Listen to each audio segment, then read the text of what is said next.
I came home from work one day. I would spray down Steak and Shake as my last spray down. I knew the manager real well, and he would make this special shake for me, man, with a chocolate, a little bit of vanilla, a little bit of straw. You know, when you're depressed, you like to eat and drink shakes and whatever. I had a 45-minute commute home in my car, and I stopped by 7-Eleven, get a box of mini chocolate donuts, and I would eat those and drink the shake and go home.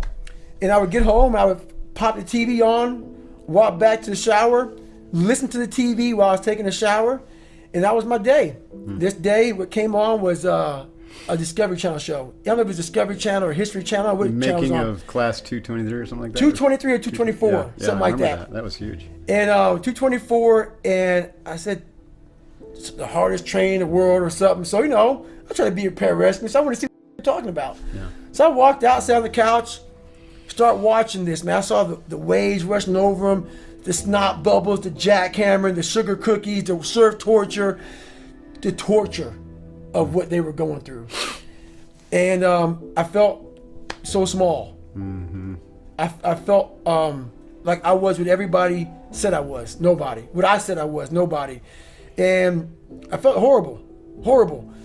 And I watched it. At the very end of it, I'll never forget the graduation ceremony. This was stuck to me. It stuck with me even to this day. The CEO, whoever gave the graduation speech, said, Rick Smothers. Was it Rick Smothers? Yeah. We live in a society where mediocrity is often rewarded. Yes.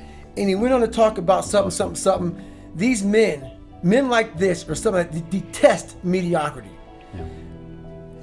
And I heard that, and I saw him stand up there with so much pride. And I saw the 18, 16 men that sat in their dress whites who were graduating. And I saw the 150 guys that were ringing the bell, quitting and And I said, I wonder how it feels to be that motherfucker sitting there in that white uniform, knowing that all these other guys came that were just as good as me and much better than me. And I'm sitting here at the very end of it all. Yeah. I never had a feeling of completion, a feeling of success. And I said, I gotta face this water. I gotta face this fear. And I was like, man, I literally at 297, I just started calling up different recruiters, active duty recruiters, and they got into the conversation about how much I weighed and this and that, and to cut to the chase, they all pretty much laughed me off the phone. Like, man, you're 6'1" and 297. You can only be 191. Like height and weight limits and everything else. And I was way exceeding those with prior service and everything else. I was one of those not too good recruits to pick up. Yeah. So I went to the reserve recruiter. Steven Saljo was my recruiter. I walked in weighing 297. He looked at me strangely, and I said, I want to be a SEAL. And lucky enough, the guy looked at me and said, let's see what we can do. He weighed me. I weighed 106 pounds overweight. And this is during the whole 1999 transition into 2000, so the whole computer glitches and everything else. People were worried. So they wanted to get me into this class because this reserve program that I was going to be a part of was going to end. So basically, as a reservist... Did you go through 2 buds from the reserve program? Yes. I remember that. Yeah. They had a program. It only lasted for a couple of years. And I was in it. That's why I lose weight so fast. Interesting. So as a reservist, the guy said, man, there's a program that's about to end that you can go, and if you make it through buds, you'll then go active duty. Right. And you'll be a SEAL. If not, you come home. Right. And I was like, ugh. So anyway, he goes, make you lose 106 pounds in less than 3 months. Right. I said, I can't lose that weight. Went back to work. A bad day happened. I found a lot of cockroaches, a lot of rodents. On my way home driving, I said, this is my life. My life is this. This is my life. I'm not that smart. I'm depressed. I have a horrible life. I have these 2 guys. One guy that... So I became this 297-pound person because it became my body armor. Yeah. Because the inside was a fragile, weak, insecure kid. So I put this big man around it. So when people looked at me, I intimidated them. I scared them. But if they knew the real me, just a little punk. Yeah. I was a little punk kid in a 24-year-old guy's body. So I knew that. No one else did. So I tried to change my life, and it started there. I went to the recruiter's office. I went there. Bad day at work. The bad day at work made me realize I got to make a stand. How did you lose the weight in 3 months? You just run your ass off? Or? I couldn't run. The first thing about it was, so I said to myself, I'm going to run 4 miles. My first run out the gate, I'm going to run 4 miles. I ran a quarter of a mile, walked home, sat on the couch depressed. I said, man, there's no way I can do this. But what I realized, though, is I wasn't going to give up, because I already given up a million times. And I thought about how would I feel at 50 years old If you gave up now. if I gave up now. Not to have, so I kept all this stuff in my mind. And basically, I started becoming obsessed.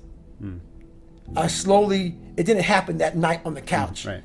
Over a period of time, I started becoming obsessed with studying, with weight, with being somebody, with making people who thought I was going to be nothing kind of like feel like shit. I became obsessed with, you have to make this right. Yeah. And the only person that's going to do is yourself. So I became obsessed with just being obsessed. When you get to where you want to go in life, when you finally get there, you finally reach that point, and you're there, and you're happy as hell, realize this: you're not there yet. When you get that feeling that you arrived, be afraid. Right. Be truly afraid, because now you start to do this. Slowly die. Slowly die. Either you're getting better or you're getting worse. You're not staying the same. Yeah. So when you get to where you think the journey is ended, and you're sitting back and you're like, I arrived, I'm on Mount Everest. I climbed 29,029. Yeah. The best thing to do is fall back down that damn mountain as fast as you can and start climbing. Find the next climb. Find the next climb. Yeah. It's not about nature or nurture. It's about choice. The people that are successful decide they are going to be successful. They make that choice. And they make other choices. They decide to study hard. They choose to work hard. They choose to be the first person to get to work and the last person to go home. They choose to take on the hard jobs and take on the challenges. They decide that they're going to lead when no one else will. They choose who they're going to hang around with and be associated with, and they choose who they're going to emulate. These people choose to become who they want to become. They aren't inhibited by nature or nurture. They overcome both.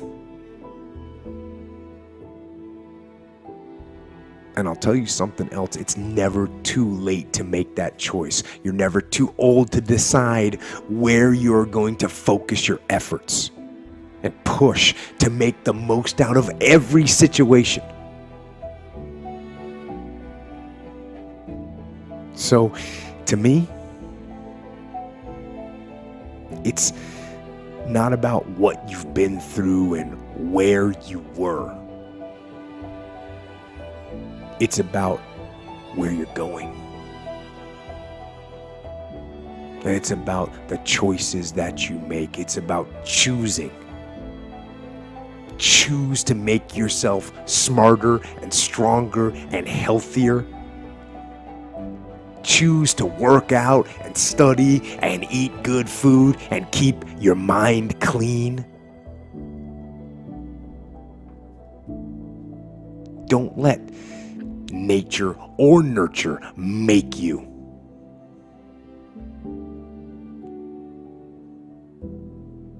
Choose to make yourself.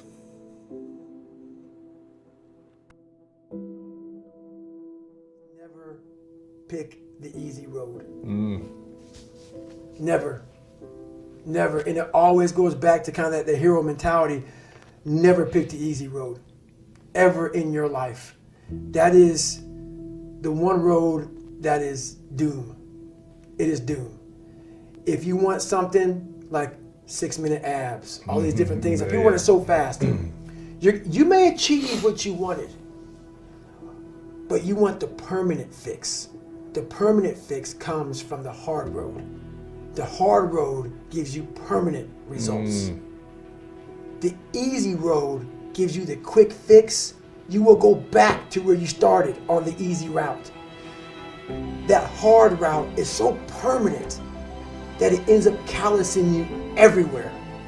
Everywhere. You keep a six-pack forever. You keep Yeah, it. You keep it. Because you know the work that goes Yeah, into it. Yeah.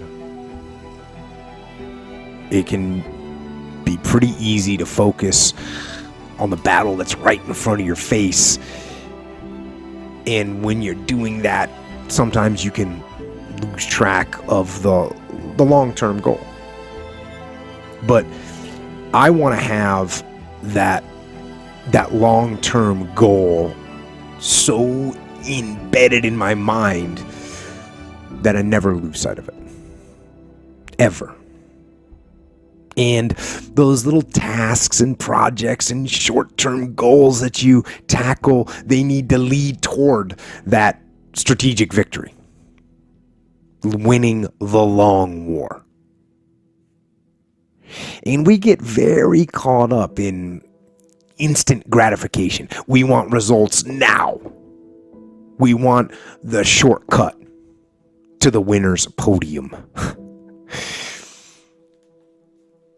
And sometimes, when we don't get that short-term glory that we want, we lose track of those long-term goals. And you look up in 6 weeks or in 6 months or in 6 years, and you've made no progress. None. You never moved. You might even be further from your goal than you were.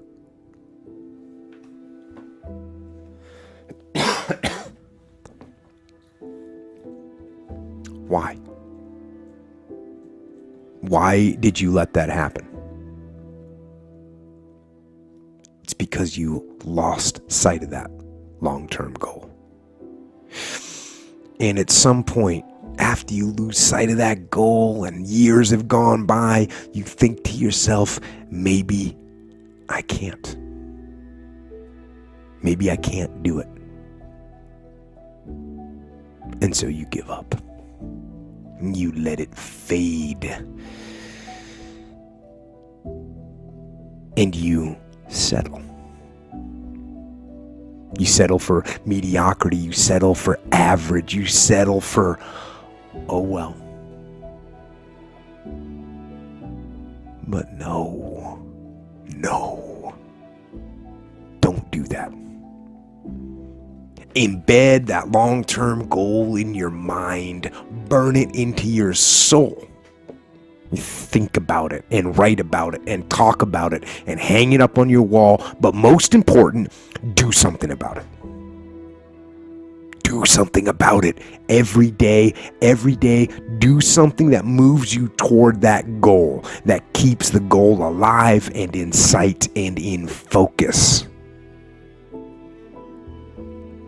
However small or insignificant that step might seem, take it, do it, do that little piece. Make it happen. Because that goal isn't going to achieve itself. It's all on you. You are your own hero. You are your own leader. You are your own master. And that is a big one because we idolize so many people and we want to be them. We want to be someone else. And in doing that, you lose all the potential of who you are. You mimic. You be them. You are them. You become them. And you lose you. And we look up to so many people in this world who will let us down. We're humans. I'm going to let you down. You're going to let somebody down. If you put them on a pedestal, you then lose time when that person comes up and lets you down. You must hold yourself accountable, and being your own hero, that's what that does. You make yourself so totally accountable for who you are. You focus on you and only on you to become the best person you could be for others. Because we leave a lot on the table not searching who we are. And then therefore you die not knowing your greatest potential. Right. All right, everybody, you see me smiling. Why? Because it kind of sucks out here in New York City. They're expecting some big blizzard to come in, so I was kind of praying to the snow gods for worse weather to come in, because why? In worse weather, we get better. I'm kind of happy, but I was hoping it'd be a lot worse. I'm gonna do a nice little run today, and no, I'm not thinking it's warm and 70. I like to live in reality. It sucks. It's about 7 inches of snow, and I'm extremely ecstatic right now. Pain is just a feeling. You see it's happiness? Why? Because it sucks. That's why I'm so happy right now. When I was going through Ranger School, we had to do a lot of spot checks. A spot check is basically, we don't have time to get all your gear laid out to make sure you have all your shit. So a spot check is maybe they'll check out 2 items. Maybe making sure you have your extra batteries, extra ammo, whatever it may be. The whole idea of a spot check is to make sure that you're staying squared away, because you don't know what kind of item they're gonna check on. So how does that apply to your life? This is how it applies. You wanna make sure you spot check yourself, make sure you stay dialed in at all times. It's also important to check, spot check your boys, your girls. Make sure that they're staying hard. Call them up in the middle of the night.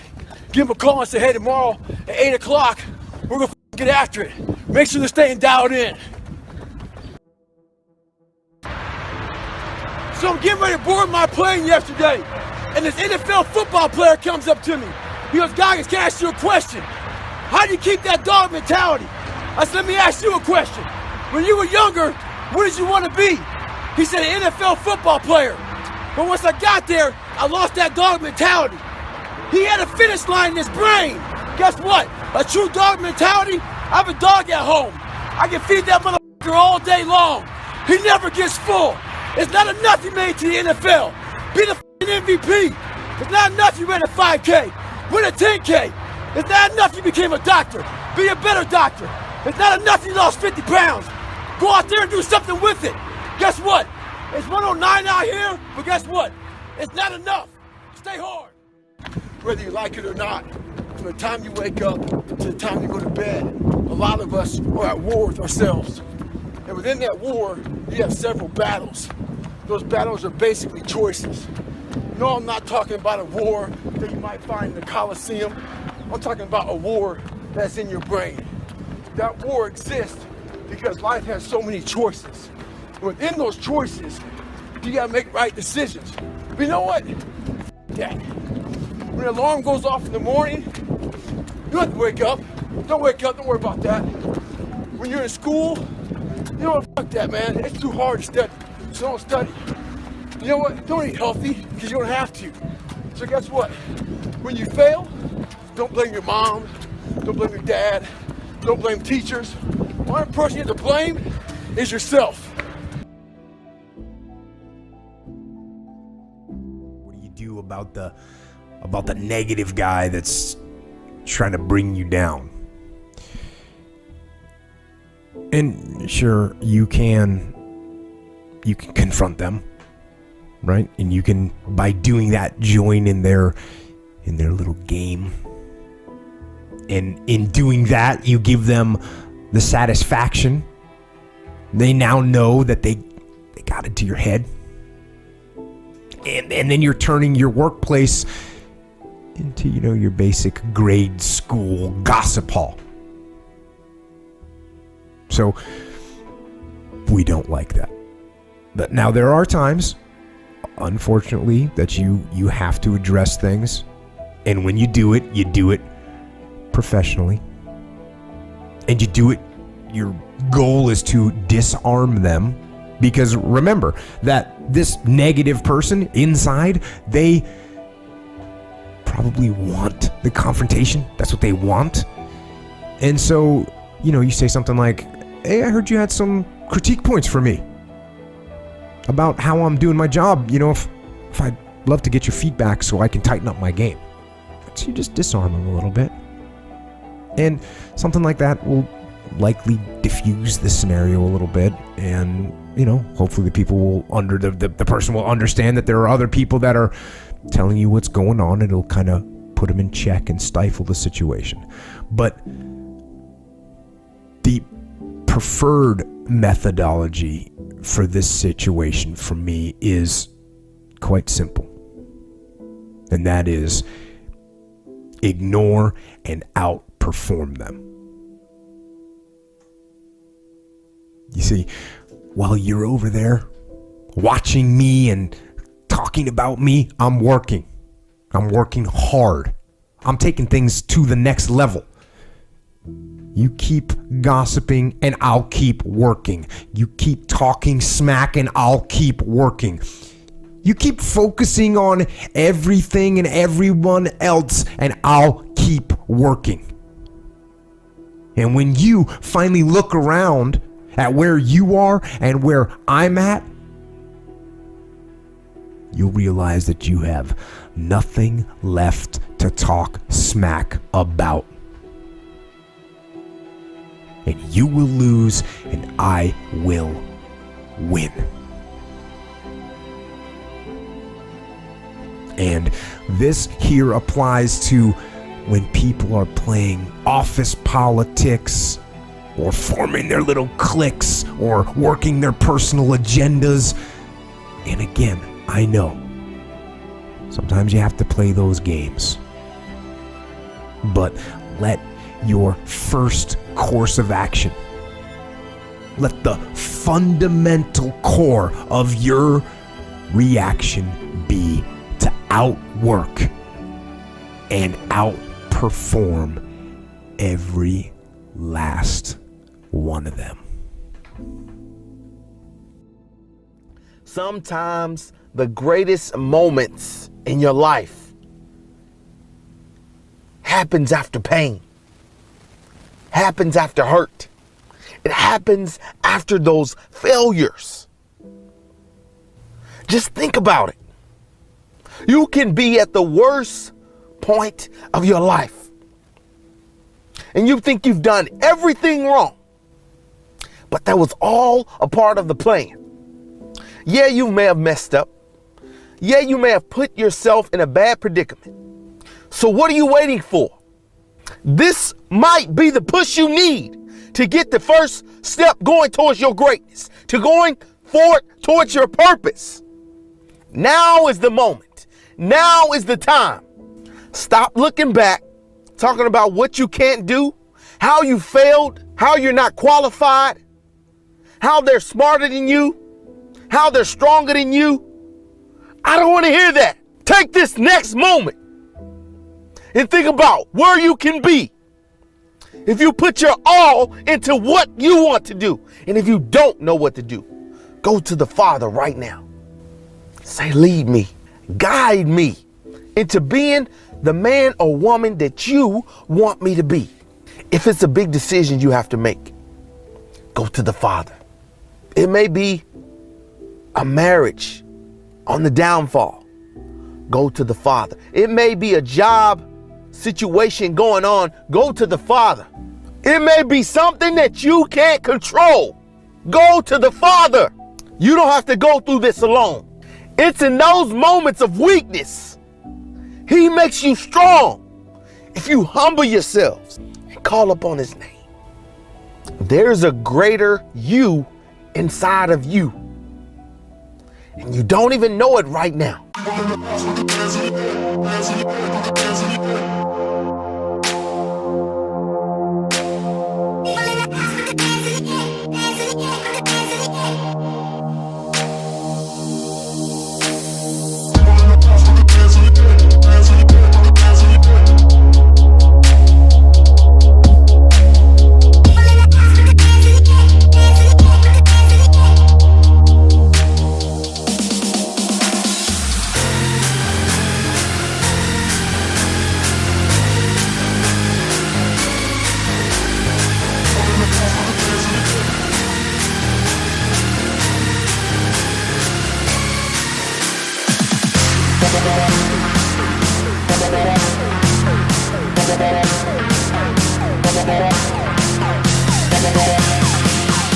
We'll